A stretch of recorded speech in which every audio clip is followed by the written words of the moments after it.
Olá, nossa saudação fraterna, você que está nos acompanhando nesse nosso Conversas Espíritas. Hoje nós vamos examinar o assunto diferenças entre o mundo de expiação e provas e outro de regeneração. Nós vamos contar aqui com a nossa colaboração, né, da nossa querida Cris Mascarenhas, no dia de hoje.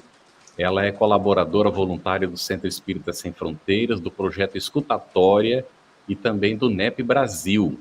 É também apresentadora dos programas Estudo do Evangelho de Lucas à Luz da Doutrina Espírita e o Encontre-se. Muito bem-vinda, Cris. Obrigada, Carlos. Boa noite. Gratidão pelo convite.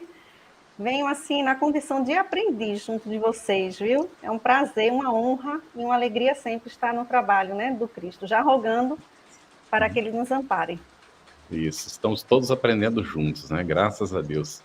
Nosso cumprimento também ao Romero de Matos Esmeraldo, médico, cirurgião de transplante de órgãos, estudioso da doutrina espírita, participa também do Centro Espírita Casa do Caminho e Grupo Espírita Meimei em Fortaleza e do Centro Espírita Sem Fronteiras.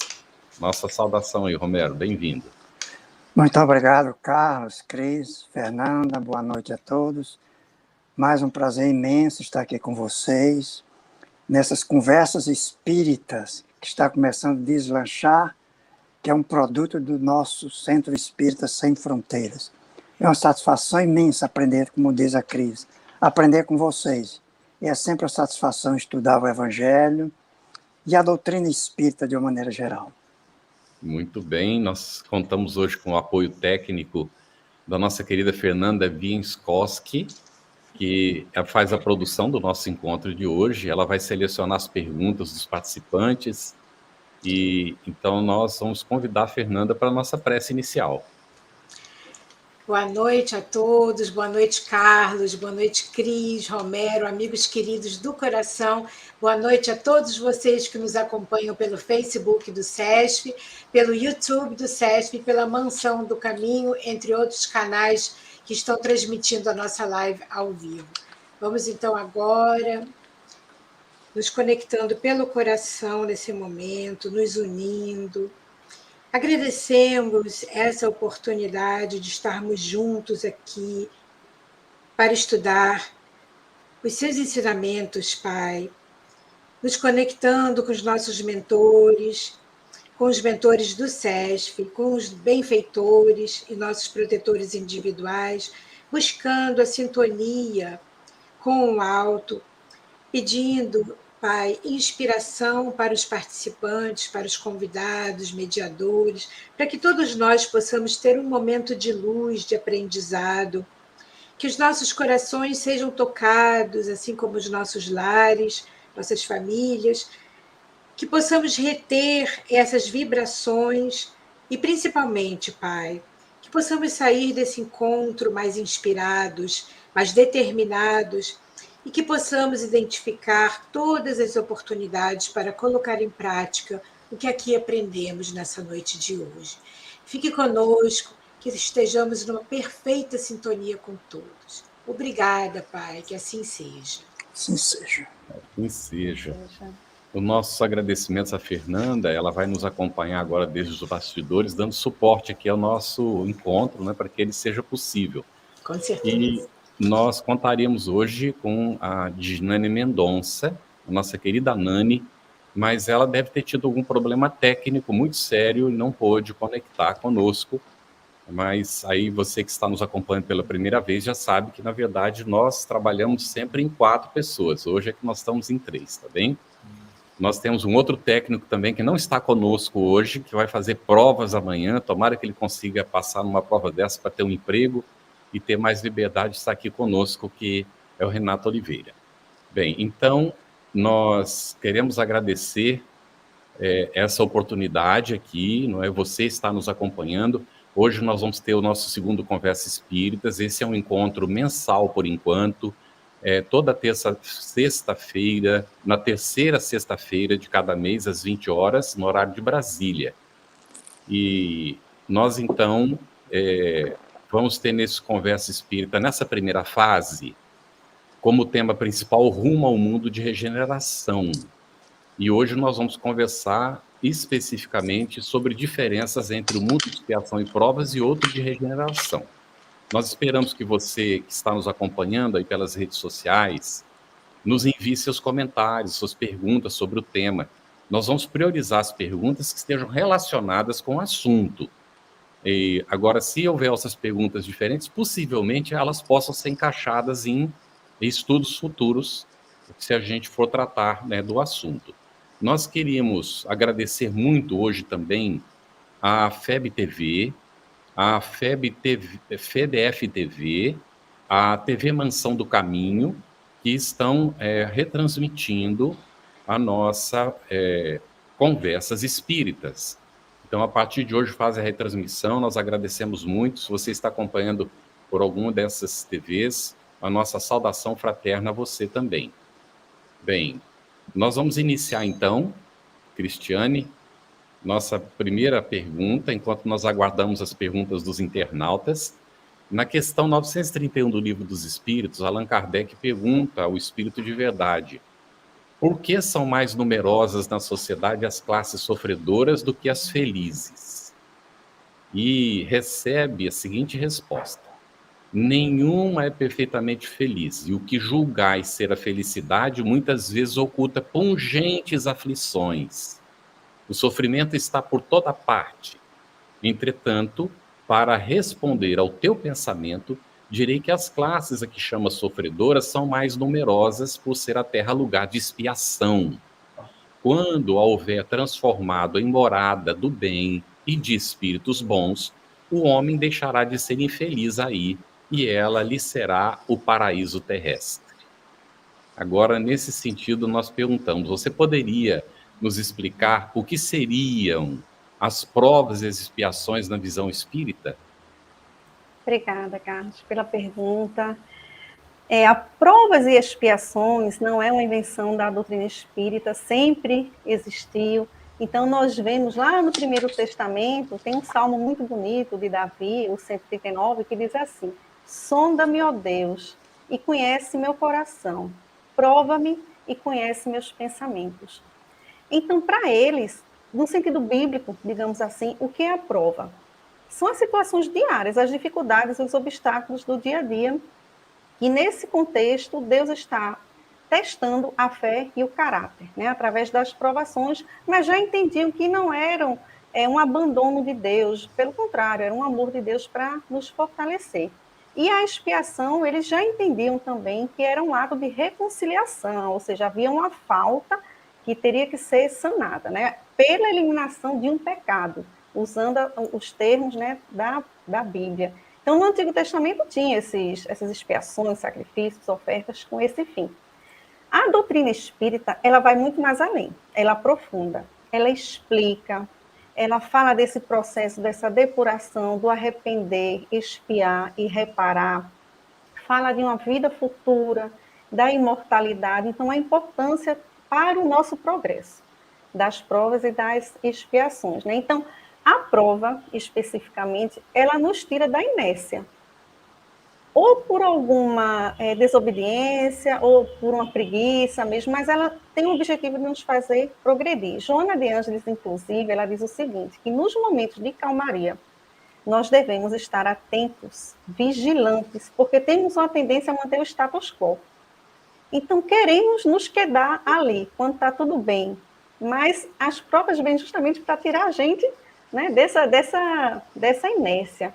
Aí tem uma questão, se o indivíduo ele não entende o benefício de uma prova, ele pode passar por um sofrimento também, na ocasião da prova. E aí perder o valor dessa prova e ter que repetir, né? A gente tem um exemplo muito bom, que é do cego de nascença. Aquela passagem, né, que Jesus cospe no chão, que pega ali a saliva, mistura com a terra e passa nos olhos do cego de nascença. Os discípulos perguntam assim: Rabi, quem pecou? Este ou seus pais, para que nasceste cego? E aí Jesus diz: nenhum nem outro, mas era importante para que se mostrasse o poder de Deus. Então, isso aí já nos atenta para a questão do, quando a gente vê um sofrimento, não necessariamente há uma culpa ali, há um resgate ou um sofrimento, a gente não pode julgar ninguém, né? A gente, às vezes, faz uma leitura muito simples disso. Acha que se a pessoa vence uma mão é porque cometeu algum crime, então, por aí a gente vê que não é o caminho. A infelicidade, sim, ela realmente é para as almas desobedientes, né? Quando você passa por uma prova reclamando, revoltado, né? Com Deus pela prova. Então, essa seria a prova. E a expiação é imposição, realmente. Eu tenho que me reajustar com as leis divinas ou naturais por algum equívoco cometido nessa encarnação ou em outra ou outras, pelo uso indevido do livre-arbítrio, que é um boxe, é um pacote, né? Vem o livre-arbítrio com a consequência.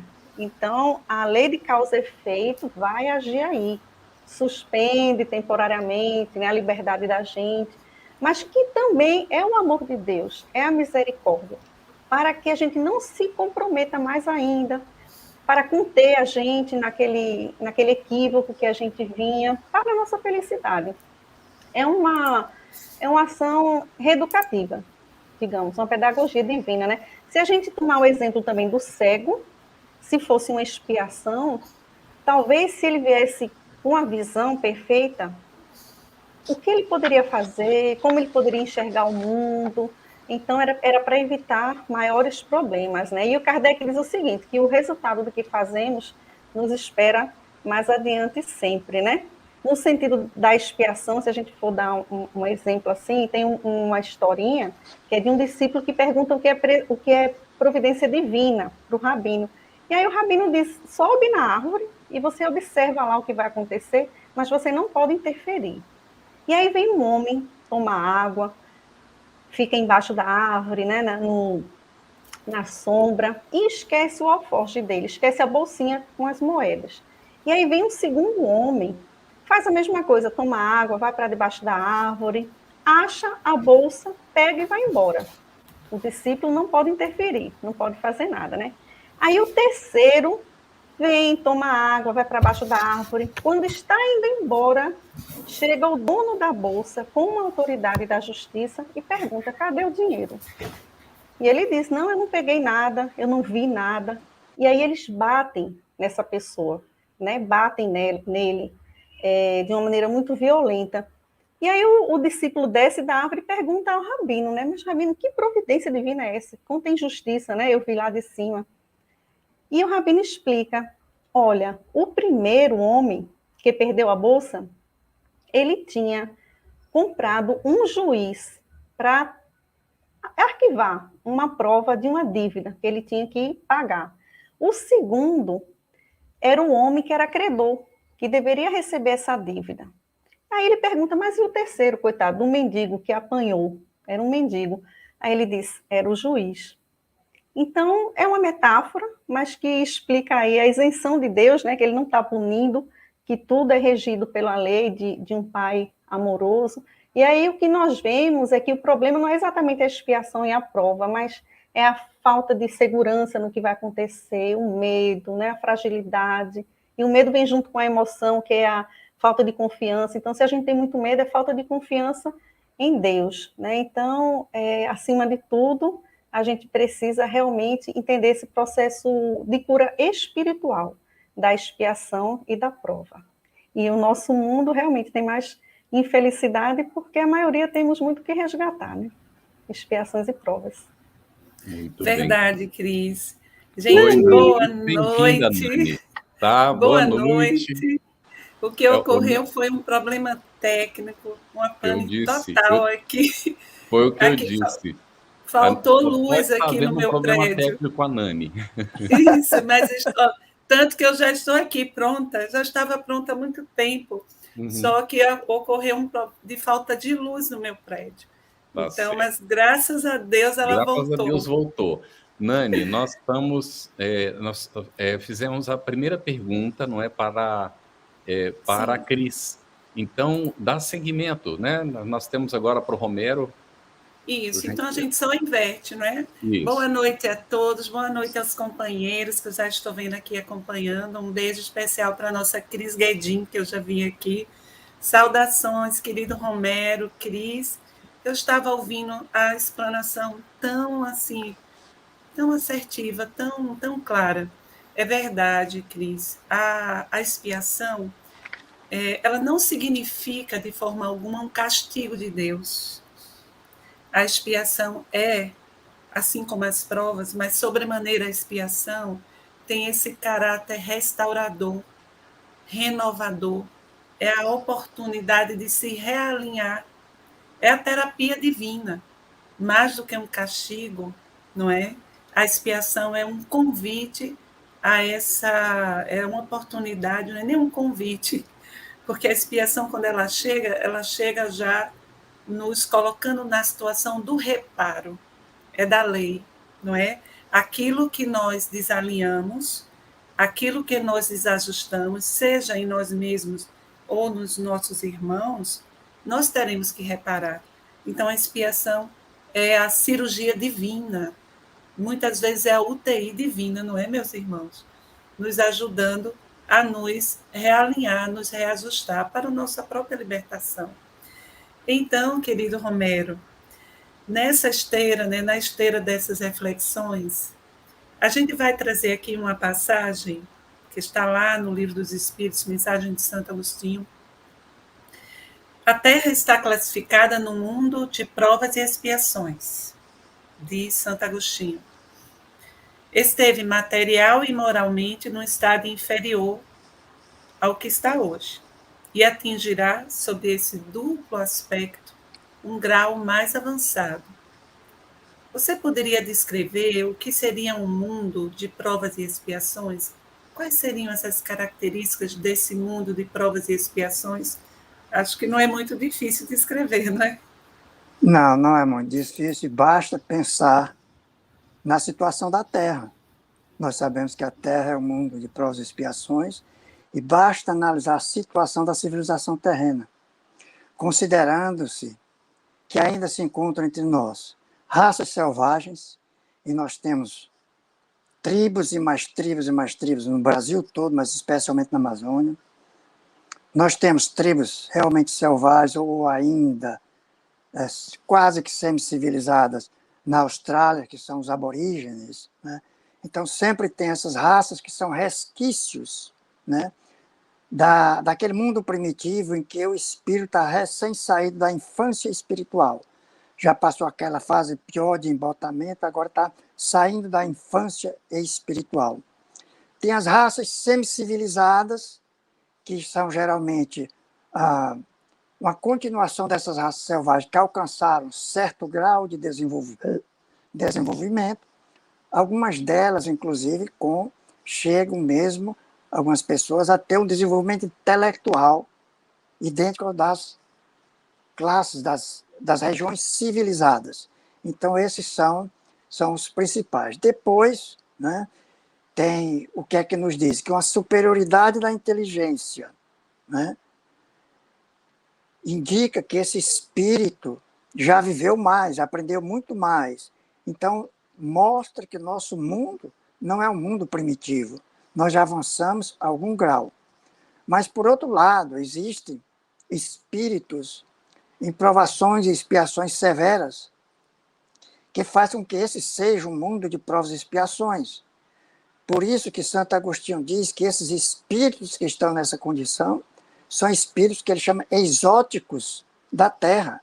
São espíritos forasteiros que vieram para a Terra em uma sentença, degradados, porque estavam servindo de empecilho e perturbações para os espíritos bons que estavam passando de um nível mais elevado.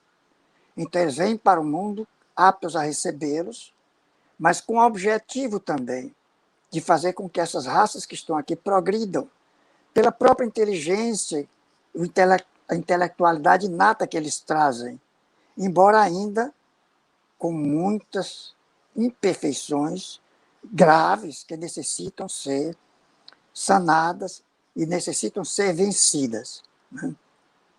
Então, as qualidades inatas de muitos deles provam que eles já viveram e que realizaram certo progresso. Né? Mas também, como eu disse, os numerosos vícios que eles possuem constituem uma indicação de uma grande imperfeição moral. Né? Portanto, aqui na Terra, ainda é necessário o escândalo. Né? Nós precisamos do mal para que a gente possa compreender o bem. Precisamos da doença para que a gente possa dar valor à saúde. Né? E isso é uma coisa que se torna mais evidente em determinadas áreas que você visitar, você vê o que é um mundo realmente grave de expiações severas quando você visita a UTI grave, visita os presídios, né? São verdadeiros processos expiatórios que eles estão passando. É o tipo de espíritos que estão presentes no nosso planeta, que como o mundo de provas e expiações predominam sobre os bons. Nós temos bons espíritos ainda muito mais elevados em ciência, intelectualidade, nas artes, na própria moral temos muitos, mas a quantidade ainda é pequena. Alguns desses espíritos a gente sabe que eles podem herdar um mundo melhor, mas aqueles que não puderem acompanhar, eles poderão retornar para outros mundos talvez piores, poderão não permanecer aqui na Terra. Né? Mas só para lembrar que nem todos os espíritos que encarnam na Terra, eles estão em expiação. Eles vêm para cá para expiar. Não. O próprio Livro dos Espíritos, na resposta à pergunta 176, diz que eles estão aqui na Terra, né, muitas vezes a primeira vez, e em graus diversos de adiantamento.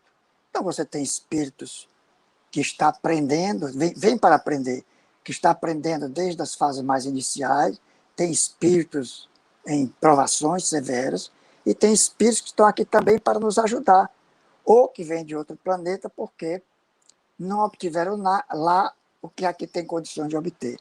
Então, é uma variedade muito grande de espíritos. E a prova disso é que, se a gente olhar, depois a gente vai falar mais adiante sobre os capelinos, a gente pode até discorrer. Mas se você olhar a população da Terra, há milênios atrás, você tinha, vamos supor, você tinha 1 milhão de corpos, hoje você tem 6 bilhões. Os 100 milhões de corpos podem gerar 6 bilhões de corpos, mas os 6 milhões de espíritos não pode gerar 6 bilhões de espíritos, só pode gerar aquele mesmo. Então eles têm que vir de algum lugar para habitar a Terra. Na fase inicial vem como ainda espírito necessitado, na fase bem primitiva, eles vêm como espírito da natureza, as primeiras encarnações, vêm de outros planetas também nas primeiras encarnações, depois, sucessivamente, à medida que vai melhorando, eles vão recebendo, vão reproduzindo, vão recebendo mais espíritos, à medida que tem mais corpos, tem mais espírito daquele grau ou de grau mais avançado, até chegar ao que nós estamos atualmente.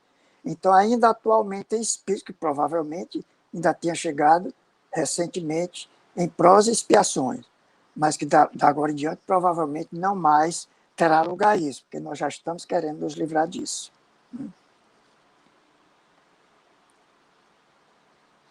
Toda uma questão de uma escala evolutiva, não é?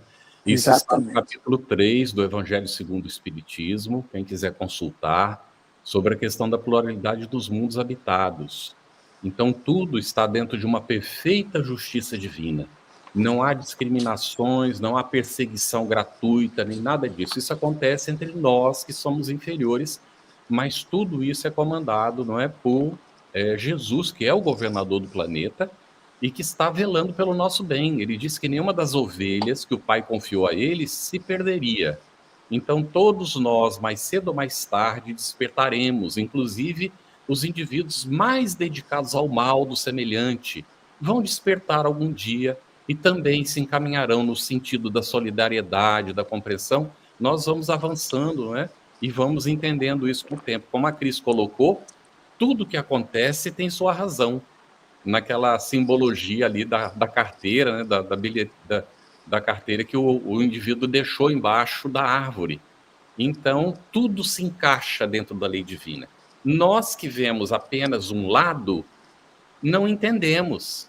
Mas quando a gente olha o conjunto, é por isso que Kardec dizia que quando as coisas ficavam apertadas para ele, muita crítica e tal, ele se elevava em oração acima da humanidade.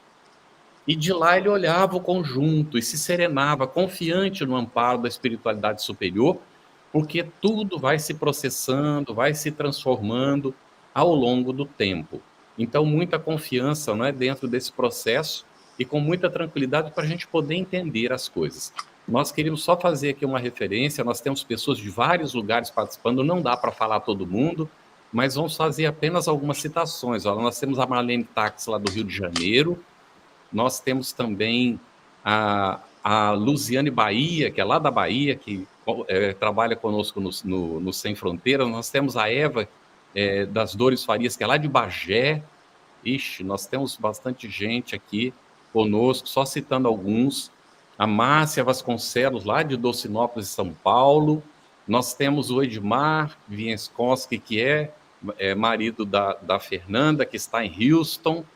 Então, nós temos gente de vários lugares, não é? Tem mais gente de São Paulo, a Luzia Meira. Então, a nossa satisfação de estarmos juntos, a Cidinha está conosco também, ela também é dos Estados Unidos, Los Angeles, o Carlos Álvares, lá de Aracaju. E agora nós vamos, Cris, para mais aqui procurar avançar um pouquinho para entender o assunto, não é? O Evangelho segundo o Espiritismo, no capítulo 5, traz bem-aventurados os aflitos, quando Kardec começa a examinar as bem-aventuranças no Evangelho. E no seu item 20, nós encontramos a instrução do Espírito Cardeal Morlot, que inicia o seu relato da seguinte maneira: não sou feliz.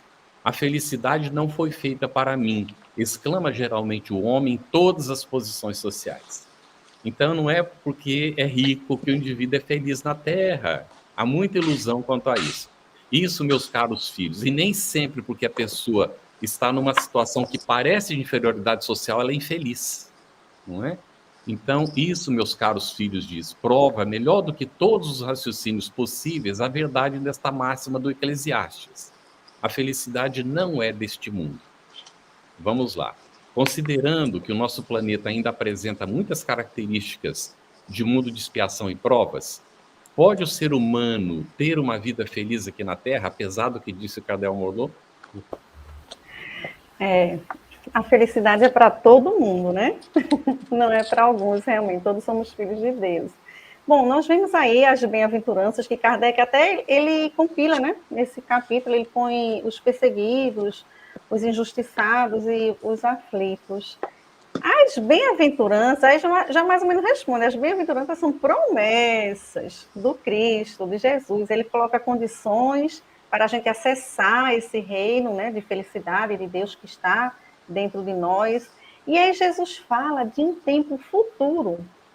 E aí a gente cita Eclesiastes também, no capítulo 3, de 1 a 2. Há tempo de plantar, há tempo de colher. Né? Então, observem que há aí um elemento, tempo, que Jesus usa muito nas parábolas dele, que ele usa muito no universo agrícola, né?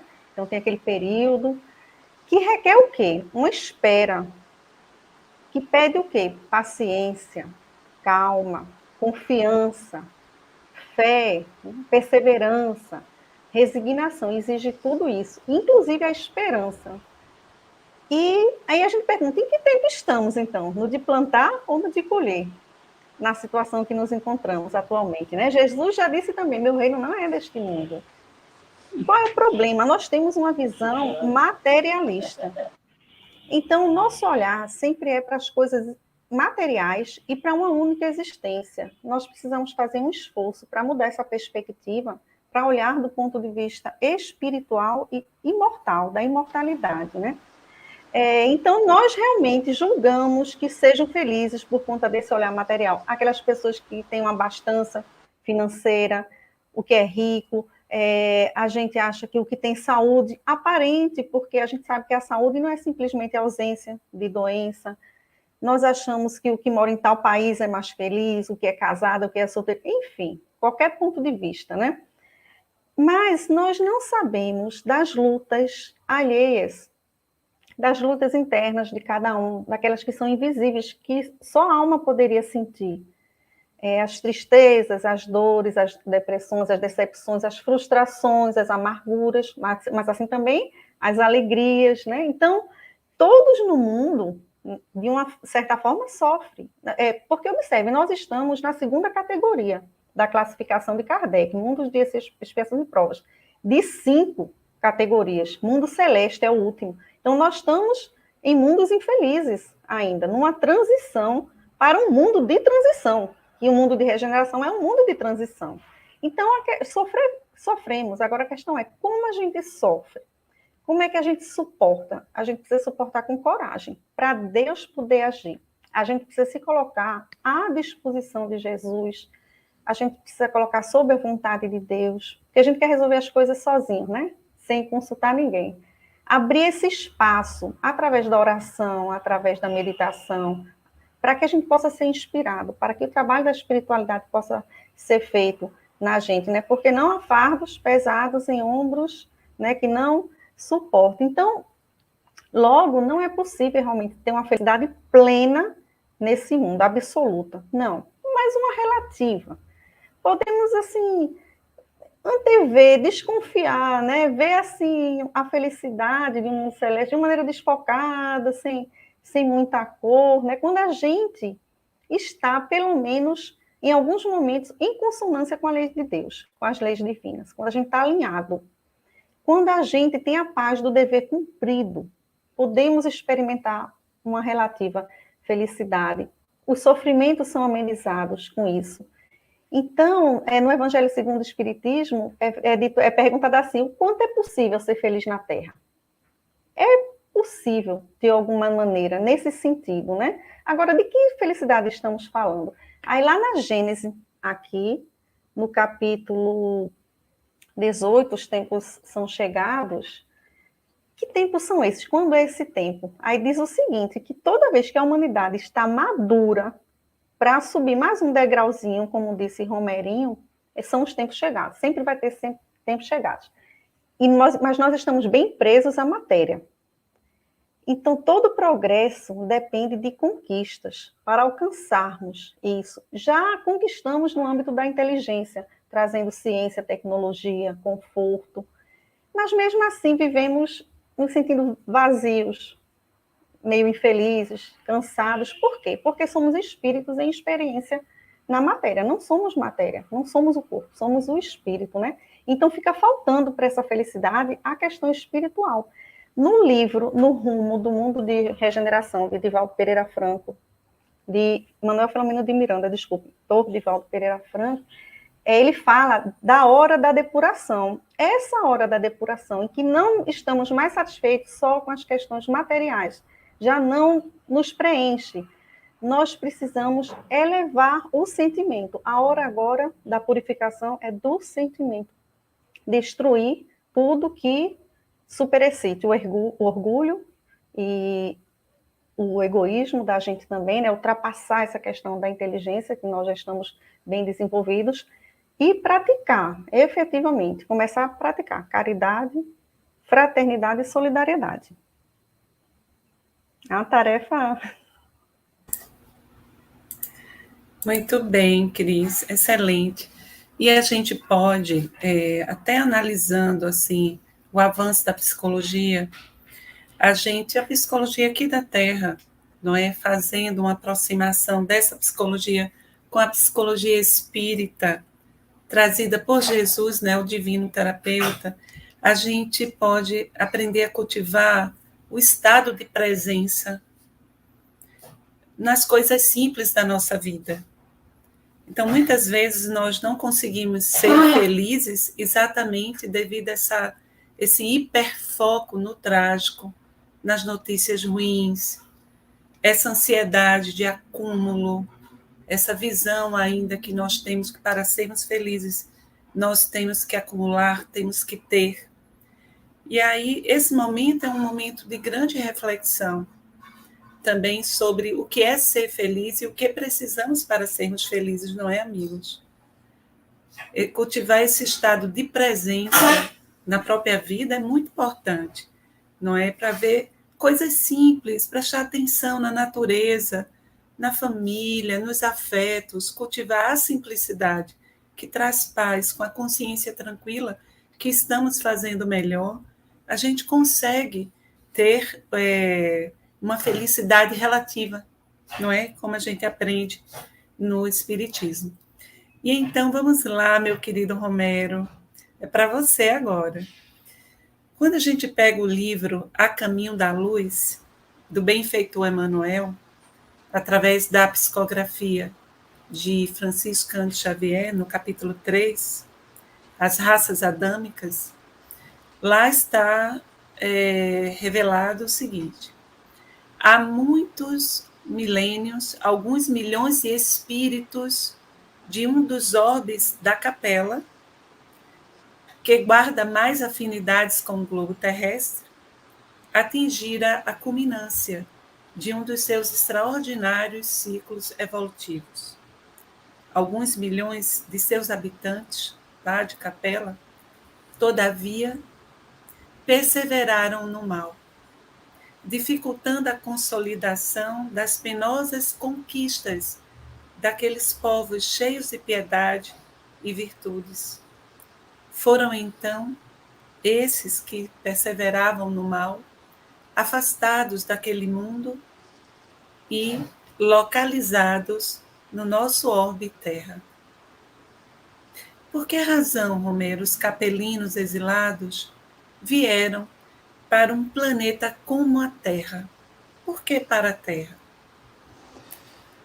Primeiro, porque sendo a Terra um dos mundos inferiores que tem como caráter comum servir de exílio para espíritos rebeldes à lei de Deus, né? Essa foi uma das razões principais. Eles têm que lutar aí contra a perversidade dos homens e com a inclemência da natureza e desenvolver as qualidades do coração e as da inteligência. Porque Deus, na sua bondade, faz com que o próprio castigo redunde em proveito do progresso do espírito, né? Por isso ele colocou no mundo ingrato, na ocasião, era um mundo primitivo, para aí expiarem as suas faltas, mediante um trabalho penoso, as misérias da vida, até que eles pudessem merecer e subir novamente, ou para o seu próprio orbe ou para outro melhor, mais ditoso. Mas Emmanuel também afirma, em outro ponto, que essa pesada bagagem de sofrimentos constitui os alicerces de uma vida superior, repleta de paz e alegria. Essas dores representam o auxílio de Deus à terra estéril dos corações humanos. Elas chegam como adubo divino aos sentimentos das criaturas terrestres, para que de pântanos desprezados nasçam lírios de esperança. Então, as dores são um prelúdio de alegrias futuras. Mas por que especificamente a Terra? Bom, além de ser um planeta primitivo, adequado para espíritos em provações e expiações, Emmanuel também diz que a Terra, que Capela guardava muitas afinidades com a Terra. E que afinidades seriam essas? Fica-se a descobrir, mas há quem diga que Jesus também é o governador de Capela. Ele também é o dirigente máximo de Capela e talvez de alguns outros orbes, além da Terra, né? Quanto ao exílio desses espíritos rebeldes, Emmanuel, ainda no seu A Caminho da Luz, ele afirma que eles reencarnariam no seio das raças primitivas, então, mundo primitivo. E que, com auxílio desses espíritos degradados, naquelas eras remotíssimas, as falanges do Cristo ainda estavam operando as últimas experiências, aperfeiçoando os caracteres biológicos das raças humanas. Então, ainda estava na experimentação dos corpos e perispíritos daquelas raças para que se tornassem também mais adequadas às manifestações de espíritos mais evoluídos. Mas, certamente, na minha impressão, eles também reencarnaram em corpos mais primitivos, como os próprios neandertais, não somente nos espíritos do Homo sapiens, no corpo do Homo sapiens. Certamente foi quando eles puderam se manifestar mais, né? E eles já formavam tribos numerosas naquela época, né? Então, da mesma maneira que ele estava no seu orbe primitivo, eles também, ao longo dos milênios, em que eles começaram a formar os pródromos das raças principais, eles começaram também a, com seu orgulho, com sua vaidade, com a sua crueldade, querer dominar os outros povos, né? Embora eles tenham formado primeiramente os povos da Índia, as castas da Índia, depois os dos egípcios, a seguir dos hebreus e, por último, dos arianos, que foram os mais rebeldes de Capela, né? E que foram responsáveis por realmente tanto a raça branca como a raça adâmica, né? Ele mostrou, diz, uma coisa muito interessante, depois de muitas experiências ao longo dos milênios, né? As migrações do Pamir, que é o Planalto Central ali da Ásia, pega o Irã, Afeganistão, etc., se espalharam pelo orbe. E as incursões especificamente dos árias, que eram dos iranianos, entre as tribos selvagens da Europa, datam de mais de 10.000 anos antes do Cristo. Por que isso é importante, essa revelação dele? Porque nós vemos que uma confirmação um pouco parecida vem de Maria João de Deus. Em Cartas de uma Morta, ela fala coisa semelhante. Ela diz que quando o planeta se encontrava em vésperas de inaugurar uma nova posição progressiva, ou seja, estava em vésperas de se tornar mundo de provas e expiações, passando de primitivo para mundo de provas e expiações. Nesse momento ocorreu o deslocamento das raças arianas que invadiram os territórios europeus. Então, há 10.000 anos, quando houve essa invasão, começou o mundo de provas e expiações. Por quê? Porque mesmo ela diz, a passagem dessas correntes migratórias é assinalada por guerras destruidoras, ensaiando novas soluções para magnas questões da vida coletiva. Então, se houve guerras destruidoras, houve muito causa e efeito, muito karma negativo que precisava ser expiado. Então, aí começa o mundo de provas e expiações, né? Ninguém mais praticamente fala de capelinos. Allan Kardec fala dos degradados, daqueles que foram degradados, exilados, fala da raça adâmica. Santo Agostinho fala dos espíritos que são exóticos, que são estrangeiros.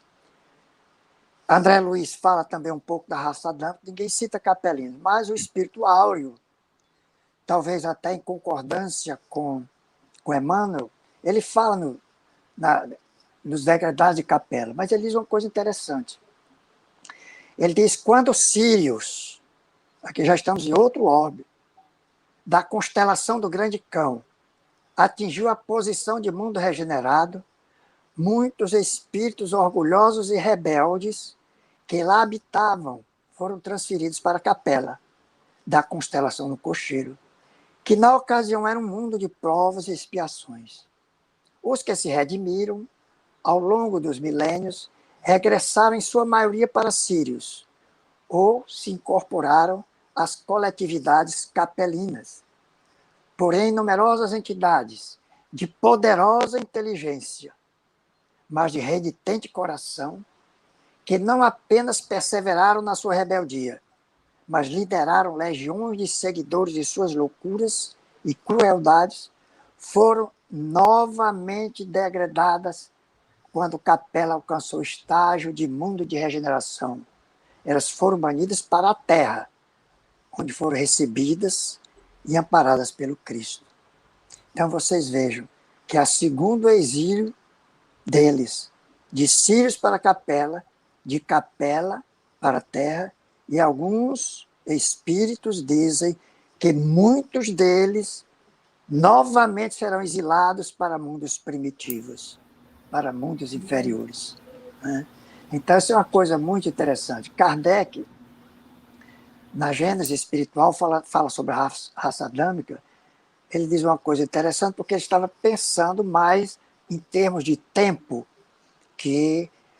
porque se dizia que a Terra tinha sido formada há 5.000 anos, 6.000 anos, ele vai mostrar que pelas raças adâmicas, por tudo, já dá para se jogar o tempo para muito mais além, que não é apenas poucos milênios que vai se desenvolver tanta gente de um mundo primitivo para provas e expiações com tanto aumento da população em tão pouco tempo.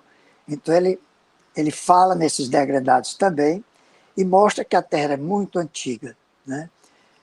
Tem um pesquisador, que é Edward Dulvey, que faleceu em 1988. Ele era um paleoantropólogo, um zoologista, um grande cientista. Ele fez um cálculo da população em 6.000 anos antes de Cristo. Ele disse que a população seria de 86 milhões. E de há 300.000 anos, a população terrena seria de 1 milhão de habitantes. Então, só vocês vejam, mesmo que não seja isso tudo, mas de 1 milhão para 6 bilhões e 500 bilhões de habitantes só encarnados, é muito espírito que veio de fora.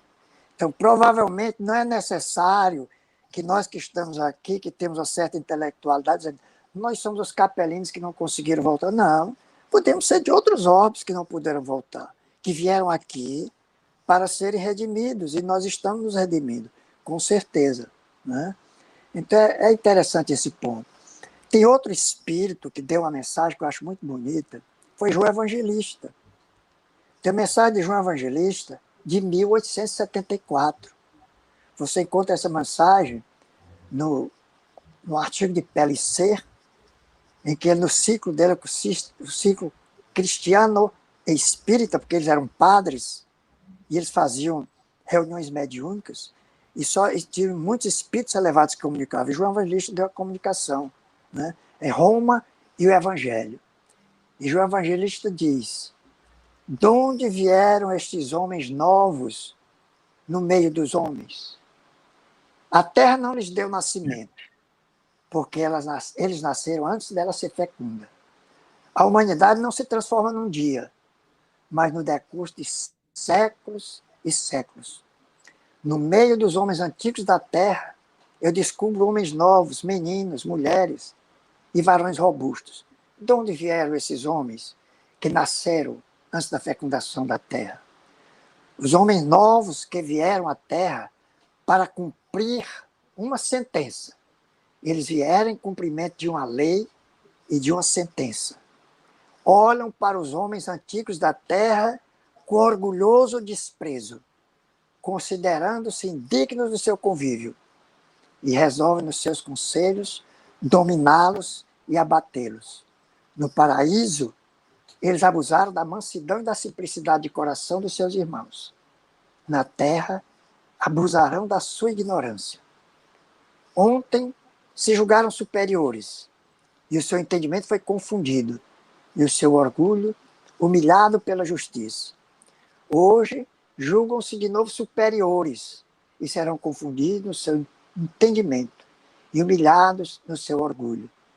Eles lavram a pedra, quer dizer, no tempo primitivo, a madeira e o ferro, porque o seu orgulho precisa de castelos.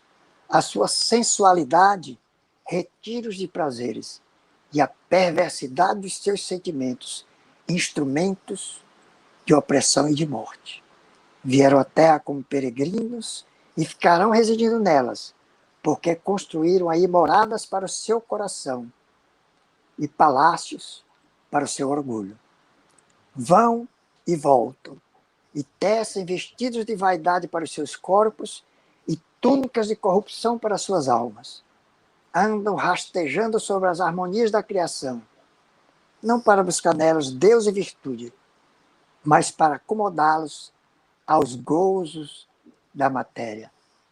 Então vocês vejam que coisa linda, que fala realmente sobre os degradados, que é tanto verdade naquele tempo como é hoje. E se nós olharmos para a Segunda Guerra Mundial, a pureza ariana, o orgulho da raça ariana que não queria se misturar e que procura dominar os outros povos, estava presente no nazismo.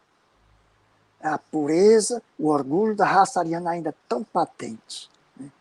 E você olha para a situação agora no Afeganistão. Que tipo de raça é essa? São semicivilizadas? Acredito que não. Acredito que são raças inteligentes, de uma crueldade imensa, que estão tendo seus últimos esgares nesse planeta em vias de transformação. Então, resta o consolo de que muitos deles serão redimidos depois. Muito bem, Romero. Antes de mudar um pouquinho, né, o assunto, a Ana Carolina comentou lá atrás, na obra Plenitude, Joana nos ensina que as expiações apenas restauram o equilíbrio perdido, reconduzindo o delituoso à situação em que se encontrava antes da queda brutal, para depois, então, se recuperar, como o Romero acaba de dizer, não é? E nós temos um outro comentário aqui, que é de Evandro Myers. Visto que sofrem todos os que se encontram na terra, quer ocupem tronos, quer jazem sobre a palha. É do Evangelho segundo o Espiritismo, no capítulo 5, o bem e o mal sofrer. Então ele comenta, estamos na mesma nave chamada Terra, aprendermos, não é, para aprendermos mutuamente. Estamos de fato viajando nessa nave espacial que é a Terra, no rumo, não é, da nossa destino. E agora nós vamos perguntar a Cristiane, para mudar um pouquinho, né? Vamos ver de uma perspectiva agora mais positiva, a Terra saindo dessa expiação e provas. Você poderia nos dizer as principais características do mundo de regeneração, para onde nós estamos indo? Olha, Romero, ficou para mim a melhor parte, tá vendo? Mas vamos lá. Você merece. Oh, amor. Merecemos. É um mundo justamente em estado de regeneração, né? Se tivesse já regenerado, a gente já estaria no outro patamar. Eu acho que eu vou fazer um passeiozinho só para quem talvez não conheça, né, essa classificação, falar um pouquinho dela, que está lá no 3º capítulo, né, do Evangelho segundo o Espiritismo, Há Muitas Moradas na Casa de Meu Pai. Kardec, ele classifica em 5 categorias, mas assim, de forma grosseira, porque nós sabemos que dentro de uma categoria há vários níveis também de mundos, né? Tem os mais avançados e os menos. Mas, muito objetivamente, o primitivo, que Romero já falou, destinado a primeiras encarnações. O segundo, expiações e provas, o que nós estamos, né? Mais materialismo do que moralidade. O terceiro, que eu vou falar agora, o mundo de regeneração, é um mundo de transição. Ele está entre os mundos infelizes, esses que nós falamos agora primeiro, e os próximos, né? Para as almas que se arrependeram e que estão se arrependendo. É um mundo que a pessoa já tem um pouco mais de calma, de descanso, está orindo forças para continuar a jornada, né? Ainda há expiação, pode até voltar para o mundo de expiações e provas, porque tem um detalhe importante nesse mundo de regeneração, que não avançar é recuar. Então, o compromisso é grande. O próximo, que é o mundo ditoso, onde, aí é o contrário, o bem está sobrepujando o mal. No expiações e provas, é o mal que sobrepuja o bem, né? E nos celestes, que aí o bem já reina, não existe mais mal, não existe, né, mais corpo físico, é a nossa meta, né, o nosso objetivo. Então, o mundo de regeneração, ele é um prelibar, ele é um tiragosto, assim, uma provinha, uma experimentação do que possa ser uma aventura no mundo celeste, porque o objetivo é o mundo celeste, não é o de regeneração, né? Então, o bem começa a aparecer, começa a predominar, mas tipo assim, 51%, né? O que é bom desse mundo, o mais interessante que eu acho dele, é que o mal, ele começa a ser motivo de constrangimento. Então, ninguém vai ficar mais premiando, aplaudindo, às vezes quando é feita uma vingança, uma desonestidade, porque nesse mundo de expiações e provas, uma pessoa que age com honestidade é considerada uma pessoa tola, boba, ingênua, né, que está sendo passado para trás muito facilmente. Então, nesse mundo, vai haver um constrangimento com as pessoas que não agem com honestidade, né? Nós vamos ter poucos problemas com a desonestidade. E aí, o que é que acontece? Sensações, vou listar algumas coisas. Sensações e desejos, nossos vícios, né? a gente já vai ter controlado aí o orgulho, a inveja, gradativamente. O amor, nós já vamos poder, até porque vamos estar com as percepções mais aguçadas, já vamos poder observar, sentir o amor nas pessoas, que elas estão buscando, todos estão buscando se afinar com as leis de Deus, se alinhar, né? Teremos uma consciência ampla da imortalidade, a relação mais igual entre nós, né? Melhores relacionamentos, a noção de que uma existência é uma passagem.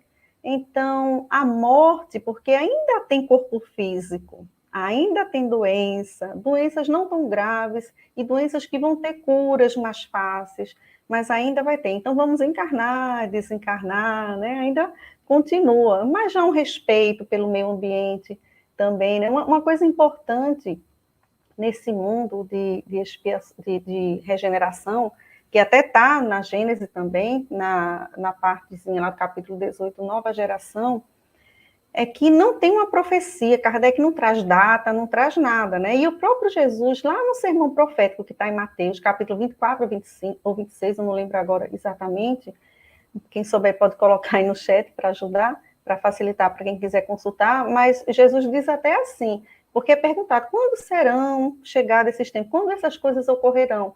E aí Jesus diz o seguinte, nem os anjos, nem o Filho do Homem, se referindo a ele mesmo, sabem, só o Pai Celestial, né? Então, é importante a gente saber que tem a questão do livre-arbítrio, mas há toda uma programação, toda uma, digamos que uma pressão porque a gente funciona em solidariedade, os mundos, as galáxias, para que essa transformação realmente aconteça, porque já está nesse tempo por conta da maturidade, né, que nós já alcançamos, como nós dissemos há pouco. Então, é importante dizer que está sendo convidado a sair do planeta ou para trabalhar em civilizações mais atrasadas, como o Romerinho explicou também, que ainda tem no planeta Terra, não são só os espíritos encarnados que estão desencarnando. Os espíritos que estão desencarnados também vão passar por essa triagem e vão encarnar ou não na Terra. É importante a gente saber isso, né? Quem vai ter questões, problemas para continuar nesse mundo que está se regenerando? Aqueles rebeldes, aqueles que estão cristalizados no mal, que não querem o progresso, né? Estão trabalhando contra, querem o mal pelo mal, por prazer mesmo. Né? Então, esses aí vão ter problemas realmente com a lei natural. Eles estão se excluindo, eles próprios, com as escolhas infelizes, e vão experimentar, apartados, né, desse planeta, as faltas dos seus afetos, o remorso, né, a vontade de voltar, a saudade, como os capelinhos tanto sofreram, sentiram, né, e até hoje que tem muitos entre nós, já se misturou aí, mas nós podemos ser um deles, inclusive, sentem, né. E aí, nesse capítulo, diz uma coisa muito interessante, é que essas grandes partidas que acontecem, elas não têm só o objetivo de causar as saídas desses espíritos que estão empedernidos no mal. Mas olha a misericórdia de Deus, a bondade. O que a gente olha como uma coisa ruim que está acontecendo é uma misericórdia, é para a transformação do homem, uma transformação mais rápida desses espíritos. Porque tem os espíritos que eles não são maus, não é que eles pratiquem o mal, mas eles simplesmente são, como Joana de Ângeles diz, distraídos, são arrastados pelos maus exemplos, pela multidão, o efeito manada. Então, eles vivem, né, como diz a música, deixa a vida me levar, a vida leva eu, né, sem refletir antes de agir. Então, retirando esses espíritos daqui, nessas saídas grandes, né, coletivas, Deus está livrando ele das influências mais dessas pessoas. No mundo espiritual, é muito mais fácil eles se retemperarem, eles estão mais dóceis. E aí, quando eles retornarem à Terra, os que puderem, porque basta ter uma disposição, uma modificação na disposição moral. É só querer. Né? Quando eles voltarem, eles vão encontrar um ambiente diferente. Um ambiente tranquilo, de calma, um ambiente de respeito, que as pessoas cumprem as leis de Deus, as leis dos homens, uma sociedade mais civilizada. Então, eles vão, da mesma forma que eram influenciados, né, pela geração anterior, eles vão se sentir influenciados por essa nova geração. Então, na realidade, o que parece um mal para a gente é um bem, é uma providência e é um ato de amor divino para conosco, né? Com essas saídas para levar essas pessoas, esses espíritos, se recuperarem e se sentirem mais próximos do amor de Jesus, para poder retornarem e seguirem com seus afetos, né? Seguirem nesse mundo que vai ser um mundo mais, com certeza, um mundo mais ameno. O Kardec, inclusive, nos diz, nesse capítulo 3, ele nos diz o seguinte, inclusive, que muitos de nós ficaríamos muito felizes em habitar esse planeta de regeneração, mesmo se ele ainda ser um planeta celeste. É como se a gente tivesse numa cirurgia, saiu da UTI, vai para o quarto ainda, mas já saiu da UTI, não foi para casa, mas foi para o quarto, já é muito bom. Então, muitos de nós, mesmo nesse mundo de transição, que é um mundo de transição ainda, com todas essas possibilidades de queda, as provas que ainda vamos enfrentar, expiações até, mesmo assim, é um mundo onde poderemos caminhar mais livremente, onde as casas não precisam ser tão protegidas, com tanta segurança, poderemos ter mais, ficarmos mais à vontade para poder exercermos, né, a nossa espiritualidade, o nosso amor, investir no nosso crescimento, nos confraternizar, melhorar nossos relacionamentos com as pessoas. Que beleza, Cris.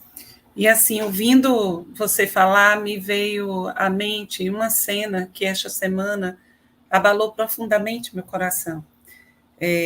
Todos viram aquele avião saindo lá do Afeganistão e os irmãos nossos afegãos tentando sair.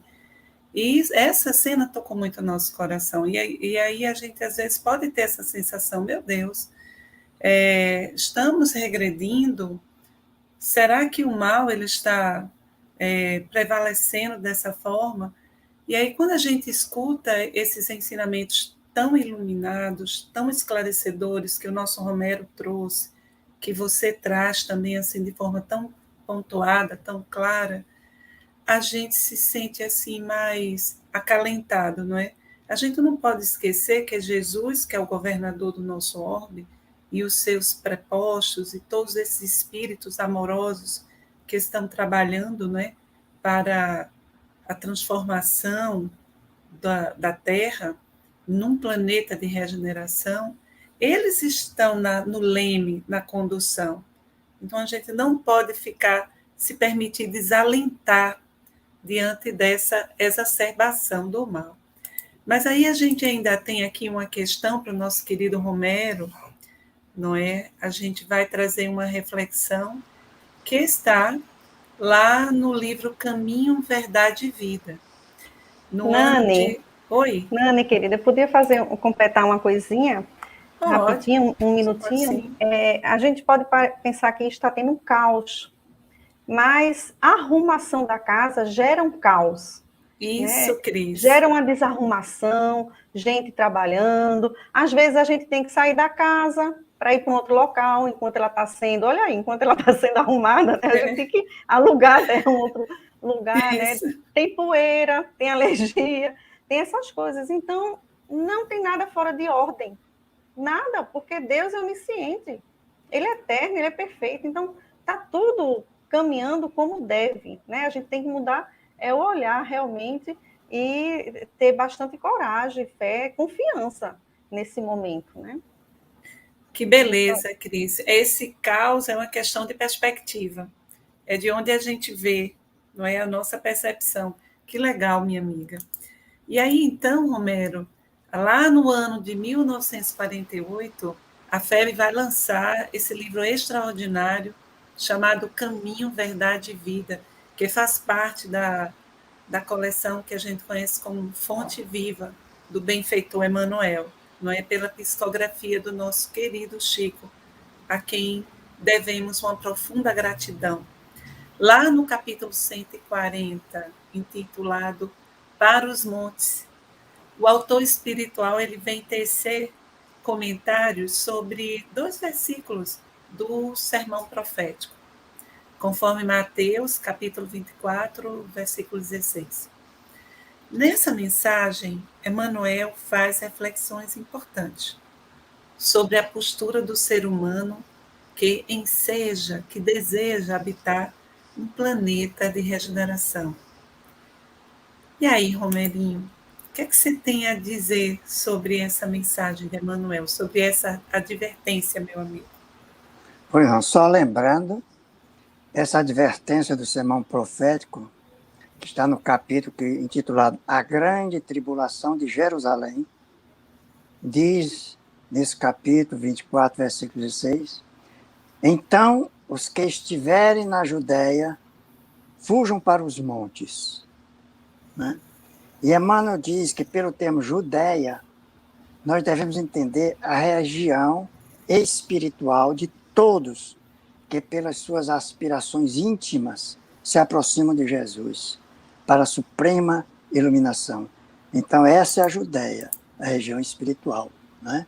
E diz que é chegado o momento que os que permanecem nessa Judéia, que estão desejosos, refugiem-se nos montes das ideias superiores, sem abandonar a cooperação elevada que Jesus exemplificou na Terra, continuando na posição de colaborador fiel, em paz, na certeza de que após a passagem da grande perturbação, que seria a abominação da desolação do profeta Daniel, os filhos do trabalho, né, semearão alegria novamente e reconstruirão o edifício da vida. Então, nós podemos também interpretar isso aí, né, de um sentido simbólico, com uma grande perturbação, como sendo causada pelo período de transição planetária. E a Cris já me ajudou muito quando disse muitas das características desse período de transição planetária, né? Pelas características que assinalam esse período, como são ocorrências de flagelos destruidores, naturais ou provocados pelo homem, reflitam bem isso aqui, né? Como terremotos, maremotos, erupções vulcânicas, acidentes de graves proporções, guerras e demais conflitos bélicos, epidemias ou pandemias. É isso que nós estamos tendo no momento atual. O Haiti é um terremoto atrás do outro. Pandemia sem perspectiva de ceder totalmente. Né? Os conflitos bélicos por todo canto. E esse do Afeganistão é terrível. Né? Mas essas calamidades estão acompanhadas, em geral, e é por isso que a gente se diz, será que o mundo está ficando pior? Pela degradação moral e dissolução dos costumes. Situação típica dos conflitos de moralidade existentes nos momentos de transformação social. Mas isso tudo estava previsto. Se a gente for para o Apocalipse, versículo 22, o último capítulo, versículos 10, 12 do capítulo 22, ele diz, não retenha em segredo as palavras da profecia deste livro, pois o tempo está próximo, que o injusto cometa ainda a injustiça, e o sujo continue a sujar-se. Que o justo pratique a justiça, e que o santo continue a santificar-se. Eis que eu venho em breve, e trago comigo salário para retribuir a cada um, conforme o seu trabalho. Então, quem é ruim, fica ainda pior. E quem for bom, torna-se ainda melhor. Com isso, torna-se muito mais fácil a separação. Esse aqui, que é muito ruim, eu já sei que não vai ficar. Vou atar em feixes, é o joio. É o joio. E vou lançar para ser cultivado em terreno sáfaro, em terreno culto. E os bons permanecem. Agora, aqueles que estão ainda crescendo junto com o trigo, não sabe ainda, como você bem mencionou, pelo arrastamento da influência, vão permanecer para ver se tem condições de ficar. vão ainda renascer em raças selvagens, para que possam experimentar e também vencer as suas tendências, né? Agora, outra coisa que ele diz, que é muito reconfortante, que as almas generosas e caridosas estarão presentes no momento da transição, encarnadas e desencarnadas, empenhadas em minorar o sofrimento dos seus irmãos de humanidade.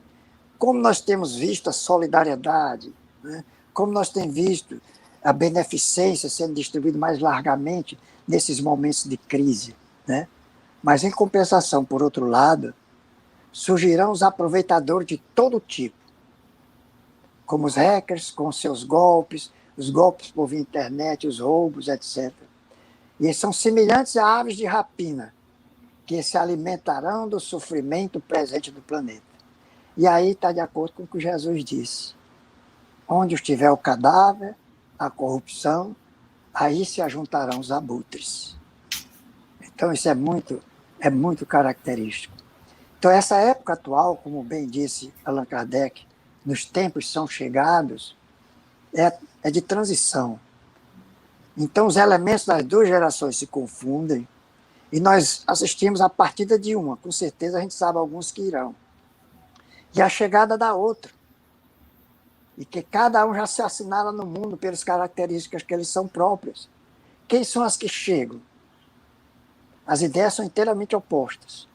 A natureza das disposições morais, mas, sobretudo, as disposições intuitivas e inatas, torna fácil distinguir quem pertence a qual. Mas essa nova geração se distingue por uma inteligência e uma razão geralmente precoce.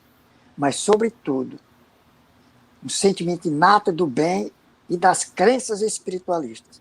A gente vê isso toda hora nos WhatsApp, na internet, os vídeos maravilhosos de crianças que são verdadeiros prodígios, tanto na música, na arte, na moral, na espiritualidade, são maduras. Isso é muito reconfortante ver essas crianças. São verdadeiros gênios que já nasceram com isso, né? Então é um sinal de um certo grau de adiantamento. E essa não será composta exclusivamente de espíritos muito elevados, que vêm mais de espíritos que já se redimiram também e que retornam para nos ajudar, né? O que distingue, por outro lado, os espíritos atrasados, o que distingue é revolta contra Deus, a recusa de reconhecer um poder superior à humanidade. Eles são suficientes para eles. A propensão instintiva para as paixões degradantes, os sentimentos antifraternos do egoísmo, do orgulho, da inveja e do ciúme. Você assiste um filme, você fica sem opção se você for querer assistir um filme bom. Porque se não tiver vingança, muito sangue correndo, muita morte, muita luta, muito sexo, muito terror, muito zumbi, muito vampiro, não faz sucesso. Por que não faz sucesso? Porque apela a muitas mentalidades presentes. E a grande maioria se sente bem com esses filmes. Por isso que dá ibope. Porque tem muita gente que se deixa arrastar por isso, né? É o arrastamento. Ainda se agarra a tudo que é material. E a Terra, como esperança, vai ser purgada desses vícios. E aqueles que se recusam a se emendar, porque são incompatíveis com o reino da fraternidade, e porque os homens vão sofrer com o seu contato, eles serão afastados. E aí, como a Cris falou, as grandes partidas coletivas, que objetiva as saídas e transforma rapidamente o espírito da população, desembaraçando das más influências e dando mais prioridades às ideias novas, né? E quando a Terra estiver livre deles, os homens caminharão melhor para o futuro.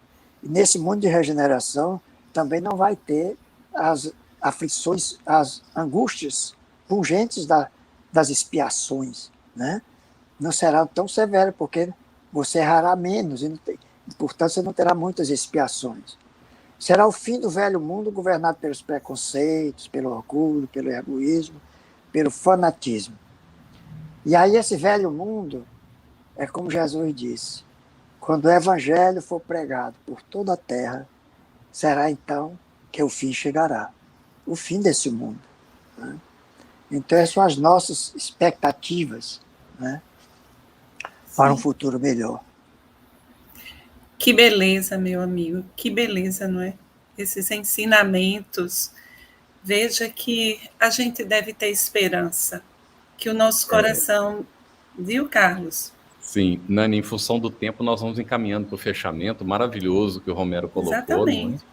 Não é? Muito bom, excelente mesmo a contribuição da Cris, do Romero. E nós vamos pedir para a Fernanda retornar para a sala e nós não teremos considerações finais, porque nós estamos bem apertadinhos de tempo, não é? O tempo... Na semana... Mas as explicações, assim, as elucidações estavam tão maravilhosas, né? Tão perfeitas. Que beleza, gente. Gratidão. Aí tem comentário interessante que a Fernanda está colocando para o pessoal ver. Bem, nós vamos ter o nosso próximo Conversas Espíritas, coloque na sua agenda aí.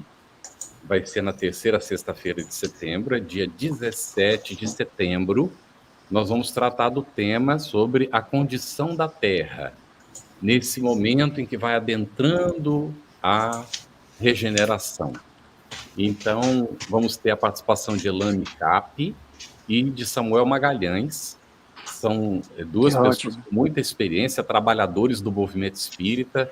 O Samuel tem livros, né, de histórias publicados pela FEB, é um historiador. Ele diz que é um historiador amador, mas tem um conhecimento muito profundo. A Elaine, ela trabalha no movimento espírita do Paraná, com a coordenação de uma imensa equipe de trabalho. Então, vai ser muito interessante na nossa conversa sobre esse aspecto, a condição da Terra. E nós vamos pedir para a Cris, por favor, que brevemente faça uma prece de encerramento. Pode ser, por favor? Pode. Prece é comigo, né, Carlos? Vamos lá. Então, meus amigos, já estamos envolvidos, pelo amor de Jesus, Maria de Nazaré, nossa Mãe Santíssima. Então, vamos aproveitar esse ambiente amoroso, esses flores salutares, essas bênçãos que são desprendidas do nosso Cristo Jesus, nos beneficiando com seu amor, com sua saúde, com sua amizade. Abençoa, Mestre amado, todos os amigos que estão conosco agora, nessa live, os que virão mais tarde assistir. Que possamos, Senhor, com essas simples palavras, com nossa humildade, como trabalhadores imperfeitos da tua seara, tocar seus corações.